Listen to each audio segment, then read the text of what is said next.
Goddag. Vi skal snakke lidt om Carl Holst. Han er født i Rødding. Han er valgt ind i Esbjerg omegnskreds med 12.135 personlige stemmer.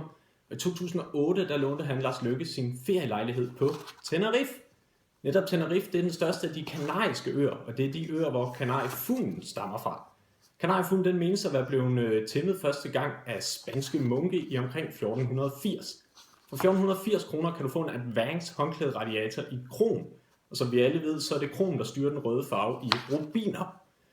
Rubiner de bliver mytologisk set styret af planeten Mars. Men Mars er ikke kun en planet, det er også en chokoladebar. En chokoladebar, der fik sin egen spin-off chokoladebar i form af Mars Delight. Hvis du slår Mars Delight op på Urban Dictionary, så finder du ud af, at det er slang for noget, man ikke skal sige højt i tv. Men faktisk menes slang at være blevet brugt første gang i midten af 1700-tallet af engelske kriminelle. Det er sådan nogen som Cillian Murphy her spiller i tv-serien Peaky Blinders.